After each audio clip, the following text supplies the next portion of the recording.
The largest doctors group in the United States sounding the alarm about a single group of foods that have been linked to 32 different diseases. But are all of these really evil eats? We're going to talk about them today here on the Exam Room Podcast. And welcome to the show brought to you by the Physicians Committee. Hello, I'm the weight loss champion, Chuck Carroll, raising health IQs coast to coast and around the world. Now more than 150 countries, making the Exam Room one of the most consumed nutrition podcasts anywhere on the planet today.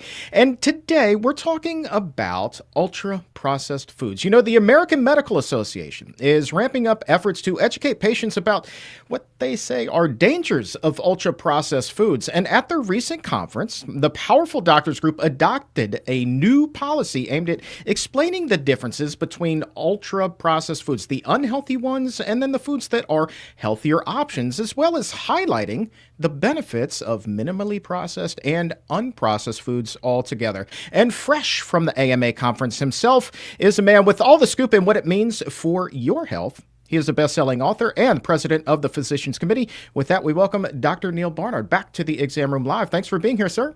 Hi there, Chuck. Great to see you. Great to see you. And if you who are watching and listening right now have a question for Dr. Barnard, the doctor's mailbag is open. Drop your question in the comments or in the chat, and we will get to as many as we can here on the program today.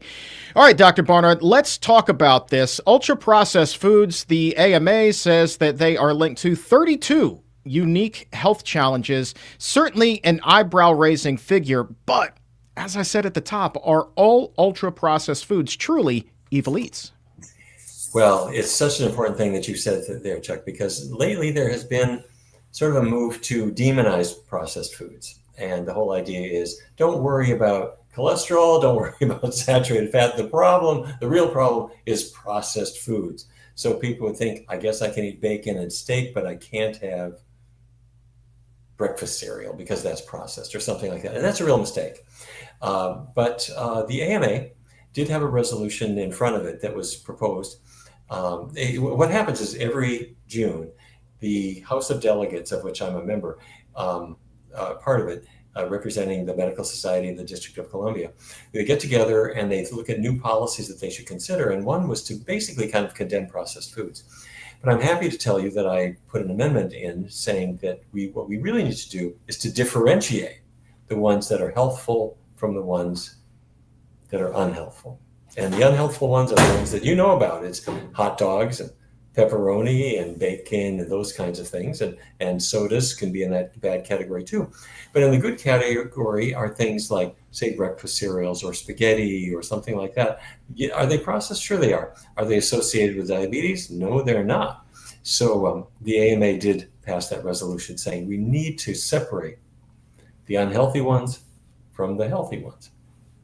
All right, let's talk about the distinction between the two, but I think that there are a lot of people who are like, well, now, wait a minute, guys. You talked about this figure that there are 32 different conditions that these ultra-processed foods have been linked to.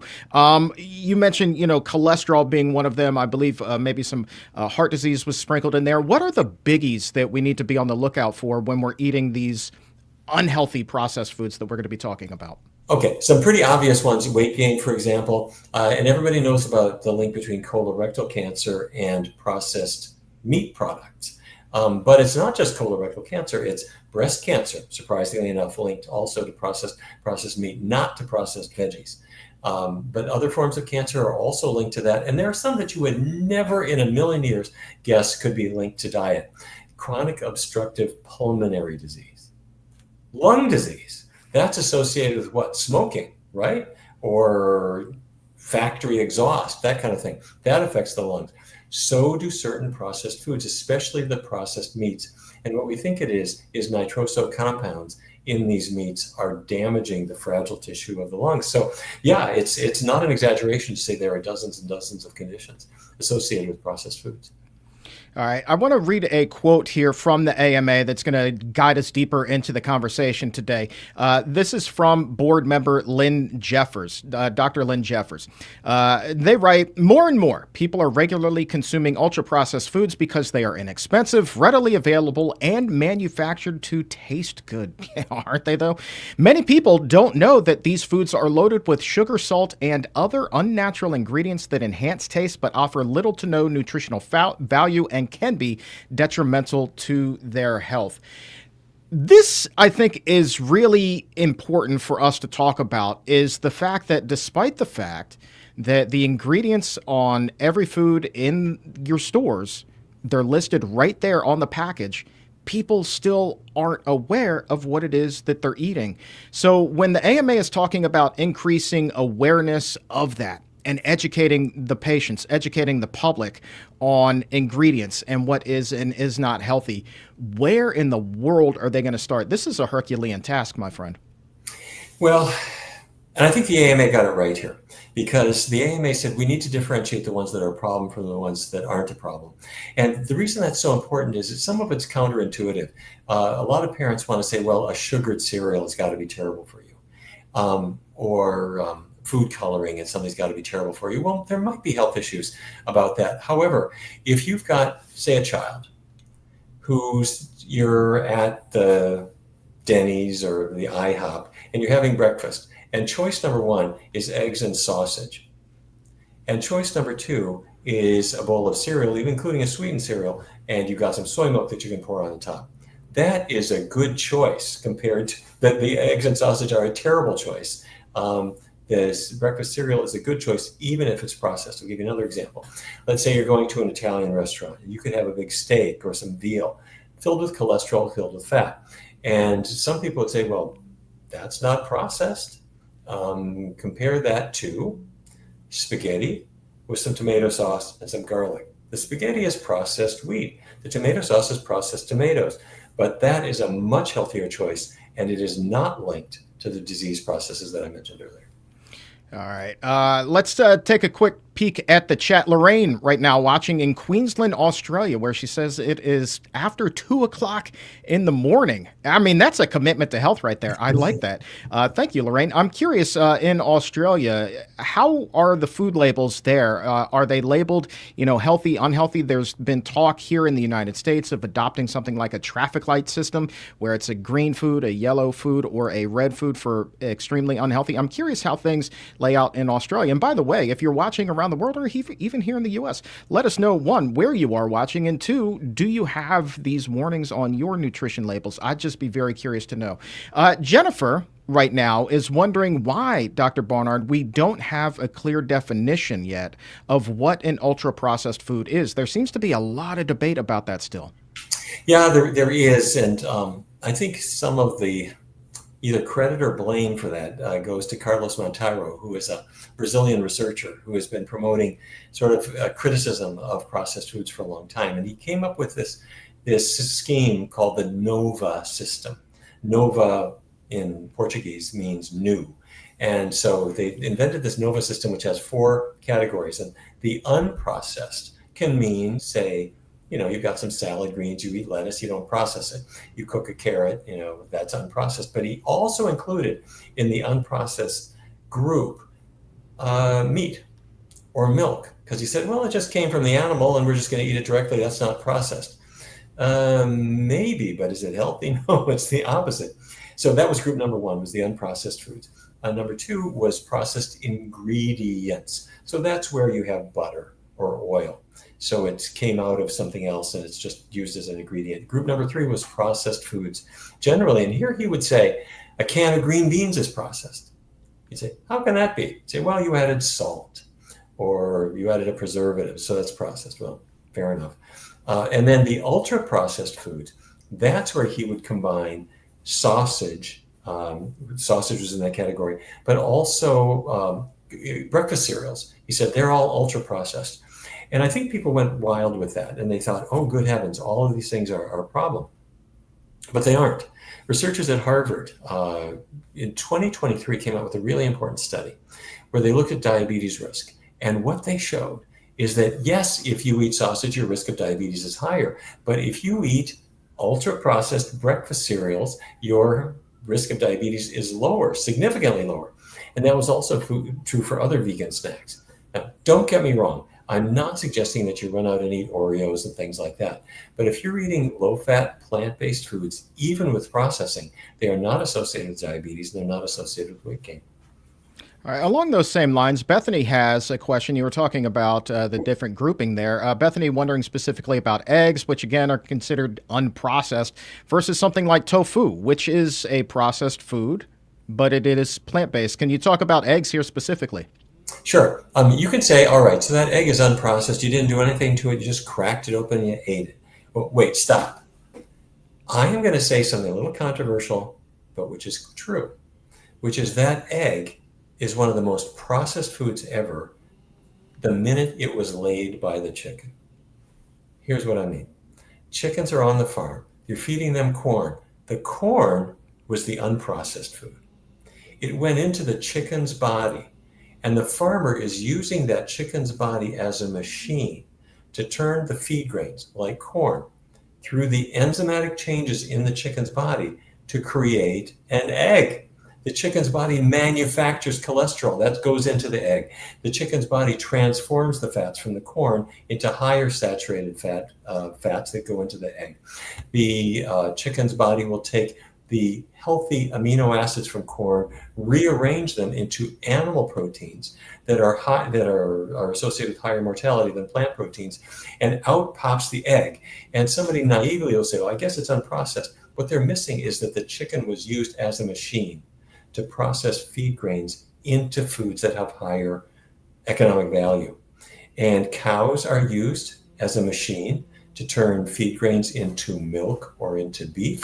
And that's true of all animal products. So animal products, by definition, are, in my view, highly, highly processed foods because all the protein, all the carbohydrate, all the fat that went into them has been dismembered, rearranged, changed around, and you get this wildly processed food out as a result. You know, it's I've heard you mention that before, and what you say makes a lot of sense. Why do you think more people aren't kind of connecting the dots in the same way that you are? Because we're not thinking logically about it. If you ask a person about food, they think, well, my grandpa raised cattle. I mean, in my life, that's true.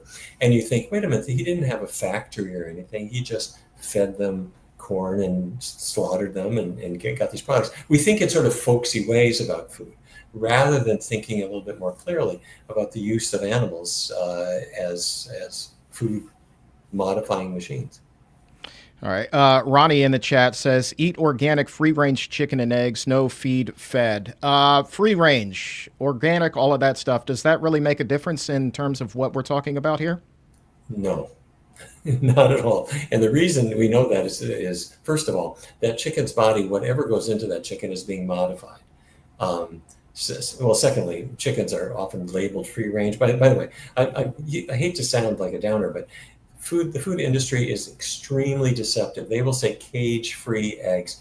Those eggs are, well, it's like sort of like saying cage-free Manhattan commuters on the subway. There may be no cage, but they are jammed all over each other. The same is true with chickens on some of these egg farms. They're not out frolicking over the hillside. So if you have something that's organic, whether it's a chicken or it's a pig or a cow or whatever, the animal himself or herself is converting feed grains into highly processed foods within their own bodies.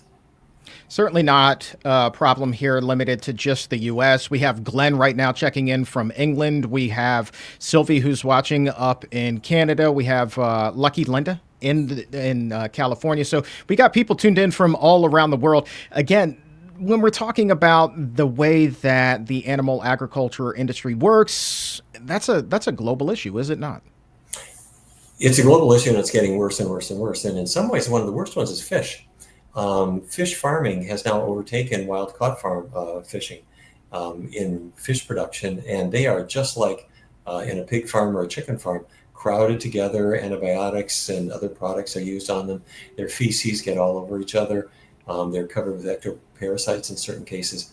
And of course, we see similar problems now with wild caught fish because wild caught fish are ingesting the plastics that are going into the ocean all the time. So we're seeing huge problems with fishing, whether it's wild caught or farm raised. Speaking of plastics, next Monday here on the show, Dr. Hana Kaliova is going to be back. Great episode on microplastics that you're definitely going to want to watch. And I wonder if those microplastics that are eaten by the fish in the ocean and then we consume them, do they get passed on into our system as well? I would hazard a guess, just my lay guess here. I would say, yeah, they probably do. What do you think? Yeah, they do. To a degree, it depends on what you're eating. The what happens is that microplastics, they let's say it's a Coke bottle, a plastic bottle, or a plastic sack. It ends up in the ocean, and the ultraviolet light will degrade it, and it's also biodegraded to a degree and abraded, and it makes these little tiny little plastic fibers, and so fish will consume it. Most of it's in the digestive tract of the fish. So if you're eating sardine and you're eating the digestive tract, so you're going to eat all those plastic fibers. Some of it will get through into the muscle tissue, but most of it won't. The big issue probably mussels, clams, the filter feeders. They get loaded and loaded with plastic, and so the other fish that eat the filter feeders also get a lot of plastic as well. And by the way, while we're beating up on plastic, I do have to say that one of the biggest contributors here is actually the fishing industry itself. Researchers in the UK noticed that the fishing lines themselves, the ropes that are used, the nets that are used, they're not made of hemp or cotton. They're made of plastic. And so when you haul up and haul down your nets, it's just sprays plastic particles into the ocean, and it's a huge, huge contributor. And then the nets, of course, are sometimes just discarded, but just their use contributes an enormous amount of plastic to the ocean. It's important. A Coke bottle, yes, it's a problem, but it starts out on land. It's got to make its way to the ocean to contribute to that. The fishing gear is already in the ocean, and there are thousands and thousands of fishing boats just causing the abraded rope and netting products to contribute microplastics throughout the oceans. All right, stay tuned. I think that you and I can probably build a whole other episode just on that. But I want to get back to the lecture at hand, as the song goes, and take a question from Michael. We were talking about ultra-processed foods being linked to these 32 different diseases. He was wondering, though, if that 2024 study also revealed an association between these UPFs and mortality overall. What do we know about that connection? Yeah. Mortality is really the sum of the diseases that lead to death. And so diabetes will shorten life by as much as 10 years.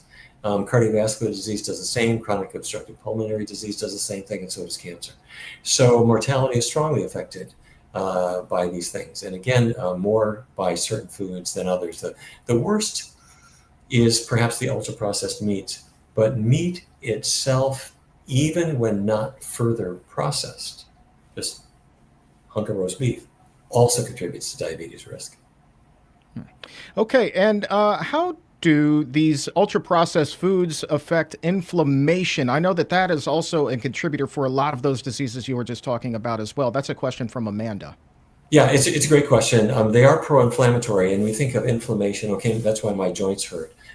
True enough, but inflammation plays a role in many, many other conditions, and I know you've talked about that on this show before.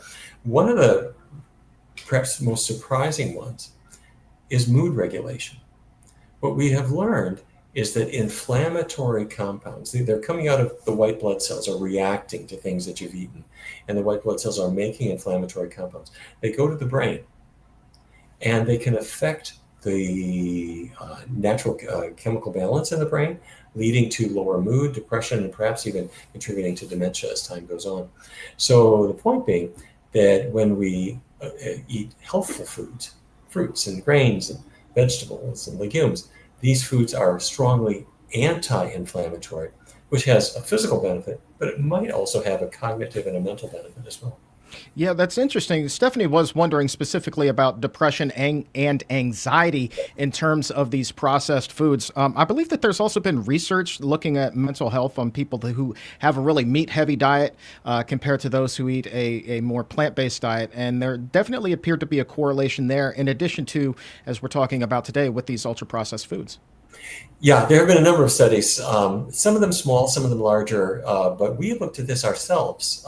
Years ago, we did the Geico study, where Geico car insurance, whose office is about 4 blocks away from here, from our office here at the Physicians Committee. I got to talking to their health director years ago, and we decided to do a study to see if at Geico, if a healthy diet provided to employees could help them lose weight and improve their diabetes control. And the answer was yes, it did. It did both those things. People got healthier, their cholesterol's improved, and so forth. But as the study was beginning, we used paper and pencil tests to rate depression and anxiety, which you can do. There are validated tests that will do that. And then after people had been on a healthy diet for a number of weeks, we did the very same tests again. And what we showed was that anxiety was diminishing, depression was diminishing, job absenteeism was going down. People were feeling more in charge. Now, why would that be? I think it's partly that you're feeling better, you're feeling physically better, you have less aches and pains, and you're feeling more in charge. But there also is a chemical effect of healthier foods on the brain. All right. Let's take a question here from Ashley. Ashley is wondering about cancer today, and she's wondering what are the big forms of cancer that have been really directly linked to these ultra processed foods that are unhealthy for us to eat. Okay. At the top of the list of processed foods that are a problem come the processed meat products. Because when we're talking about a processed grain, they are not associated with cancer, but the processed animal products are. So that's turkey bacon, chicken sausage. Yes, it doesn't have to be red meat. The poultry ones are processed also. And the types of cancer, the granddaddy of all of them is colorectal cancer, both in the colon and the rectum, strongly linked to processed meats. And you can see why, because it's going down the digestive tract and the processed meat hits your colon. And when it's there, it's directly in touch with the colonic wall, with those cells, and increases the risk of colorectal cancer. However, some of the compounds from processed meats enter the bloodstream, and they can go through the circulation and get into a woman's breast. And they're also linked. We had a meta-analysis a number of years ago on many, many studies showing a clear increase in breast cancer risk among women consuming processed meat. And again, that's turkey bacon, chicken sausage, as well as pig bacon, sausage and hot dogs and all that kind of thing. So it's a broad range. And then if you look at other forms of cancer, they're linked to it as well. But the particularly bad ones are the digestive cancers, because you have the direct action of the food, and the hormone-related cancers as well, like breast cancer. All right. Christopher is going for a level 201 question today. How have researchers measured ultra processed food consumption in large scale studies? So, yeah, how exactly are we measuring how many ultra processed foods are in the person's diet, Dr. Barnard? We have some really, really good studies, and I want to praise our friends at Harvard University. Back in the 1970s, they started the Nurses' Health Study.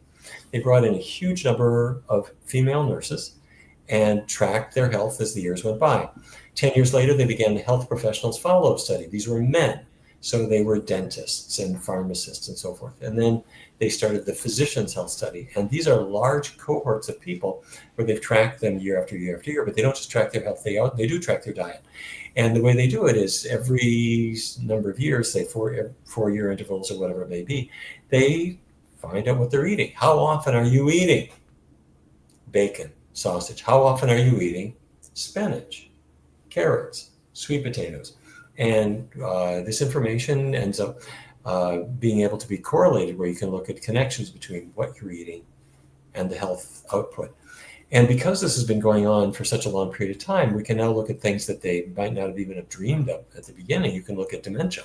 When these people reach old age, are there certain foods they were eating way back when that contribute to dementia? And the bottom line is that the processed plant foods pretty much can be exonerated for the most part, provided it's truly plant-based, doesn't have animal products in it, and is a low-fat thing. You're not packing a lot of fatty goo into it.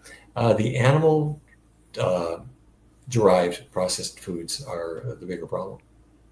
Yeah, and I guess because it really depends on the type of processed food that the person is eating, we can't exactly make a comparison to say, well, if you eat 50 grams of ultra processed foods, your risk of this disease goes up by X percentage point. The same way that we could, in fact, do that when it comes to processed meat and something like colorectal cancer. Like 50 grams of processed meat increases the risk of colorectal cancer by 18%. But we can't exactly do the same thing here with ultra processed foods, correct?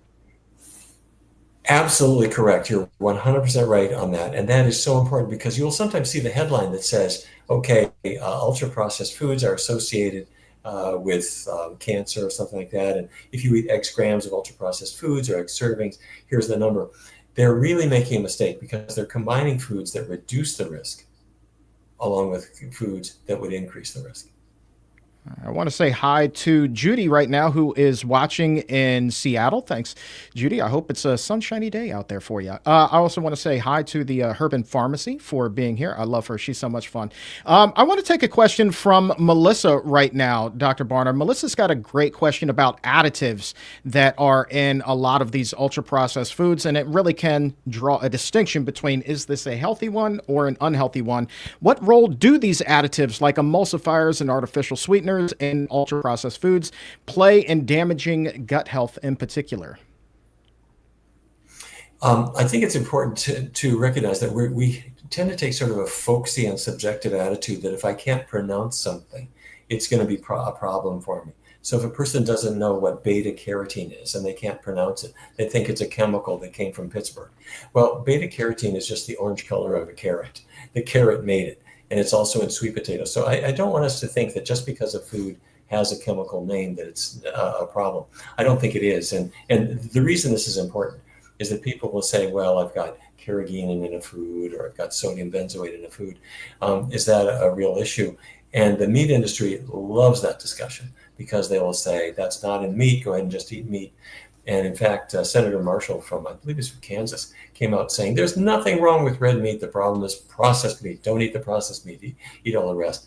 The bottom line, the bottom line is there are additives that are problematic. There are certain colors that have been shown to be linked with cancer. There's no reason to color food artificially anyway, so those should be gone. But it's often the foods themselves. It's the bacon itself, whether they added a color or not, that is the big problem. All right, let's grab a couple of more here while we still have a few minutes. Liz is wondering about the fortified plant milks. And we kind of glanced on this a little bit earlier, but these plant milks that are fortified, but maybe they do have the sweeteners in them, where do they rank in terms of being healthy versus unhealthy? Fine. I really think they're fine. Let's say you like soy milk and you like the vanilla flavor. That's okay. Soy is associated with reduced breast cancer risk, reduced prostate cancer risk, and if it tastes like vanilla, I think it's perfectly all right. All right, Tiffany, interesting question. How do ultra processed foods influence hormonal regulation related to hunger and satiety? Tiffany is definitely studying to be an RD. Oh, my goodness. So, do ultra processed foods make you hungrier? That's the way that maybe I would phrase that one. They can. They can. Some of them digest really, really rapidly, and that can stimulate an insulin response more rapidly than would otherwise happen. Our friends at NIH had been studying this, and you can manipulate appetite with processing of foods. And if you think about it this way, think of oatmeal. If you take an oat, and I mean it's totally unprocessed, and let's say you flatten it, that's now rolled oats or old-fashioned oats. Like the Quaker Old Fashioned, it's an oat that's flat. Or you can go a step further. You could cut it up a little bit and turn it into 1-minute oats. Or you can turn it into instant oats by cutting it up more. It's still the same oat, but it's more and more. It's been cut up more so that it cooks faster and it digests faster. That means it will have a faster effect on your blood sugar. And whatever affects your blood sugar rapidly will affect your appetite. All right, Miss Hames, do ultra-processed plant-based protein powders and drinks belong in the same category as sodas in your estimation? Interesting question here. I think they don't, and that's an interesting thing because sodas are the one plant-based food. I'm going to say Coca-Cola is a plant-based food, although it's, what is it, sugar cane or whatever it is that they use, or high fructose corn syrup to sweeten it. sodas are associated with higher risk of diabetes. But the big question that came in the world of research and has never been answered is, since sugar sweetened sodas are associated with diabetes, and the ones that aren't sugar sweetened are also associated with diabetes, I mean the ones that are artificially sweetened, is that because the artificial sweeteners are dangerous, or is it because the sodas come with cheeseburgers? So it might not be the soda at all. It might be the company it keeps. That is a very interesting thing, and it gets me to thinking also, though. There is a soda out there that I remember distinctly as a child, clearly not labeled or marketed as being healthy, but now on the label it literally says healthy soda. I'm talking about Slice. And it makes me chuckle every time I walk past it in the supermarket that there is Slice with a beautifully labeled healthy label on it. And I'm just pondering to myself, how in the world could this possibly be marketed as healthy? It's a soda. Chuck, we could spend an hour talking about the government laws and regulations about what you could claim and what you can't claim. And I have to say, the food industry takes full advantage of it, because there are customers who are going to look at that soda and say, I want to buy it because it says it's healthy. I mean, now to tell you the truth, Dr. Pepper could put up a sign, a little notice on it saying it's gluten-free. Of course it's gluten. I mean, it doesn't have any wheat in it. So that's not, and people would buy it for that reason, even though that obviously doesn't make it healthy. All right, two more quick ones. Michelle is wondering, how does the consumption of ultra-processed foods during childhood impact long-term health? That is a really, really interesting question. I think it depends on which ones mom and dad chose. If they are healthy foods that were served to kids, they are good and healthful, even if they are processed. And part of the reason I say that, we haven't discussed this aspect of it, but Dr. Kaliova and our research team has looked at what actually happens when people change their diets in randomized trials. So you'll bring in people who are eating the typical omnivorous diet, Omaha, Nebraska diet, or the Teaneck, New Jersey diet, or the Fargo, North Dakota diet. And you take that person and you remove the animal products and you keep oils really, really low. And what you discover is that if they're eating plant-based foods, they get healthier, their diabetes improves, they lose weight, their cholesterol levels come down, even if they are including processed plant foods among the foods that they're eating. So it doesn't have to be all organic kale. You can have spaghetti and cornflakes and foods that people would call processed and still get the health benefits of it. So I know I've said this about 16 times in today's program, but let me be clear that if the processed foods are low-fat, vegan, plant-based foods, it's a whole different thing from processed animal products. So back to your question, you've got a child who's growing up in a household where they gave the child breakfast cereals and topped it with soy milk. Good choice, perfectly fine. And if they're at the Holiday Inn on a family vacation and they pick the instant oatmeal, fair enough. I mean, you might prefer to have the old fashioned, but the instant oatmeal is not poison. If, on the other hand, the processed foods you choose are bacon, ham, sausage, those are strongly linked to increased risk of diabetes, colorectal cancer, and all the other issues that we talked about. All right, and the final question, I think that the answer is going to be much the same. Jason is wondering, what age groups are most at risk for negative health effects from these ultra-processed foods? Let's just assume, for the case of this argument, we're talking about the unhealthy ones, Dr. Barnard. Right. They can have effects at any age, but I have to tell you there's an age that I'm particularly concerned about, and that's people under 50. And the reason is that if you look at cancer rates, certain cancer rates are going down. Colorectal cancer is going down. That's partly due to screening and so forth, but it's going down for people above 50. For people below age 50, colorectal cancer is getting more common. Think, how can that be? It's not that our genetics have changed. What's changed is that bacon is a fad. Kids nowadays, they'll go to a restaurant or they'll buy at home, they'll have bacon and sausage, and it gets marketed and it becomes a fad. Like there's bacon flavored soap that you can get, and people laugh it off. These things are linked to health risks, serious health risks, and we're seeing a significant increase, and we've been seeing this year after year for a number of years now, that colorectal cancer is increasing in young people, and same with cardiovascular disease, same with obesity, same with diabetes. And these things, it's not a genetic change. It's a change in the diet, and it's the processed animal products that are the big driver. All right. So we have a lot more education still to come when it comes to ultra processed foods. Let's continue to try to frame that conversation well for the AMA and really educate the public about the differences in the types of processed foods that we're talking about. Night and day, as you said, between cereal and bacon. You can't even compare the two. They're not even in the same ballpark. It's not even the same sport. They're on a different continent. And so we can't put everything into this one bucket. So we all have to kind of work together, it sounds like, Dr. Barnard, to really continue to educate the public. So great job with the AMA resolution there. But I want to talk about quickly, while we still have a minute, another resolution that was passed at this AMA conference, specifically about breast cancer. And this is one that I believe that you really helped to author. That's right. Working with the Medical Society of the District of Columbia, I brought to the AMA a really important resolution on breast cancer. And I'm happy to say that the AMA, our colleagues at the AMA, passed this resolution. It's now AMA policy.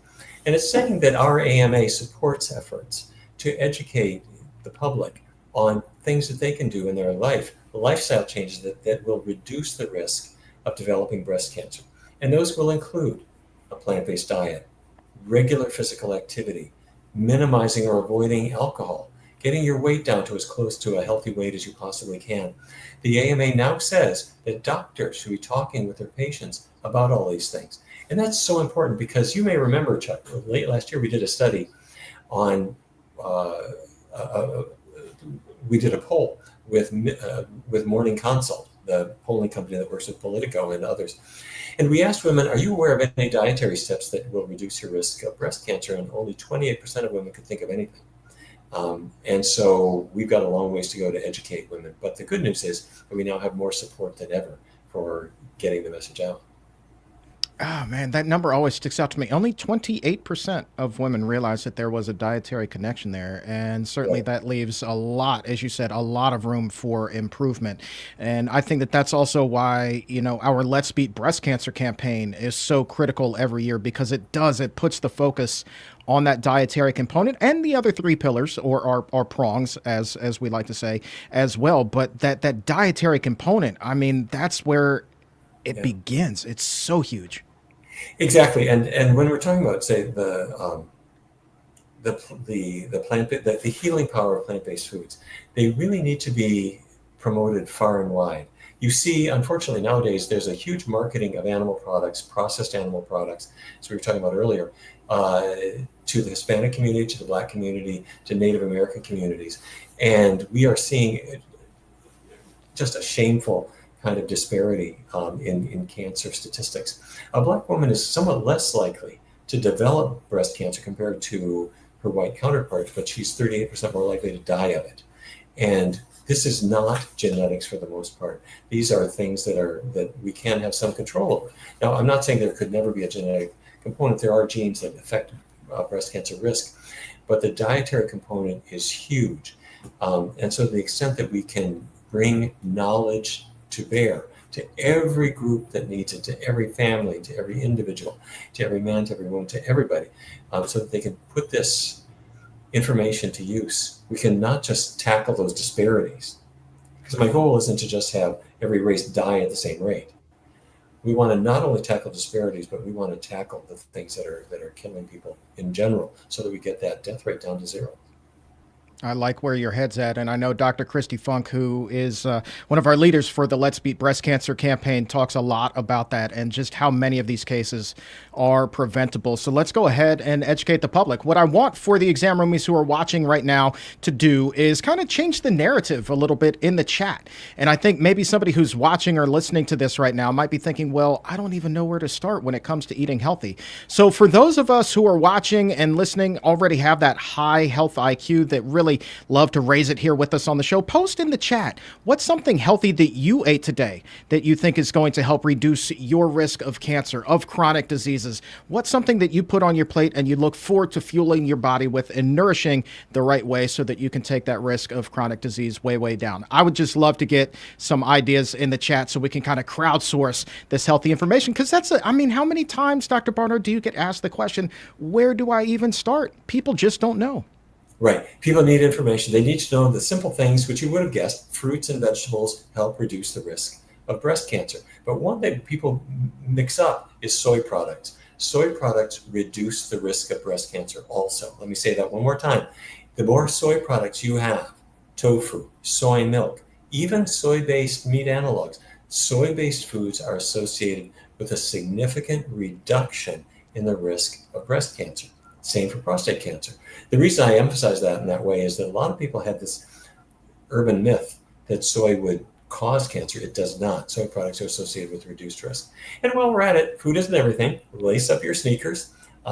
Choose the, the fruit or something like that instead of the alcoholic drink, and you're going to be way ahead of the game.